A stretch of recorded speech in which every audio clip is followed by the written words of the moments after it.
أعوذ بالله من الشيطان الرجيم. بسم الله الرحمن الرحيم. رب اشرح لي صدري ويسر لي أمري واحلل عقدة من لساني يفقهوا قولي. ګرانو کتونکو السلام علیکم ورحمة الله وبرکاته. د اسماء الحسنا د سلسلې یو نوی ویډیو سره تاسو په خدمت کې یو ځل بیا حاضر یم.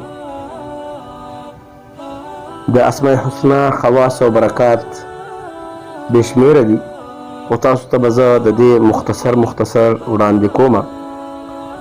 کوم دوستانو چې اوسه پورې زموږ چینل نه سبسکرایب کړی نو هغوی ته درخواست دی چې زموږ چینل سبسکرایب کړي.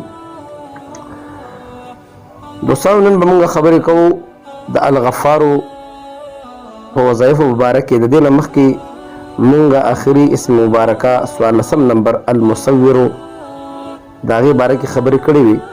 نن به د الغفارو باره کې خبرې کوو. د الغفارو معنا چې کومه ده معاف کولو والا او پردې اچولو والا، پرده پوشي کولو والا. دوستانو څوک که یا غفارو د جمعې لمونځ نه پس 100 ځله ووایي نو د دې ډېرې برکات دي. الله رب العزت به د ګناهونو مغفرت هم وکړي او د ده چې څومره مشکلات دي، څومره تنګدستي ده، غریبي ده، هر قسم مشکلات چې کوم دي هغه به الله رب العزت ختم کړي او بې شمېره رزق به درته میلاویږي.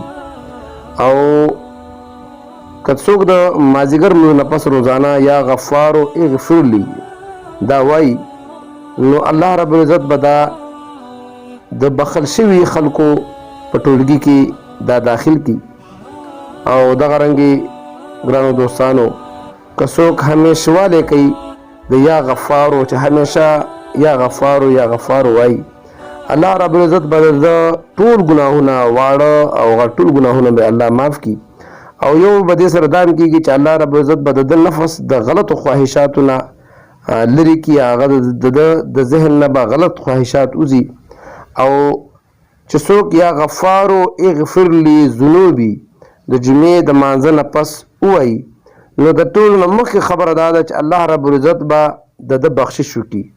او د مسلمان دپاره لویه خبره دا ده چې الله رب العزت زموږ ګناهونه معاف کړي. دا ډېر لویه خبره ده.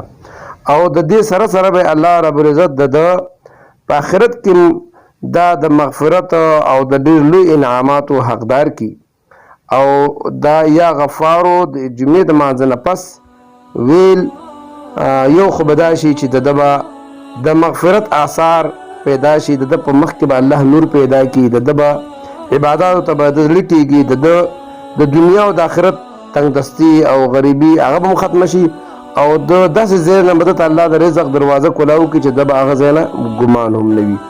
او دغه رنګې د دې یو خواصو کې دا هم راځي چې څوک غوسناک سړی وي، پلار وي، رور وي، مالک وي، نو هغه باندې که یا غفارو وویلی شي نو دې سره د هغه غوسه یا هغه ټایم کې چې بل څوک دته غوسه وي مختلفو غوسې حالتونو کې یا غفارو ویل سره د سړي غوسه ختمیږي. که ده په خپل هم د ډېره غوسه ورځي دی په خپل هم ځان ته وویل نو ده به غوسه ختمه شي.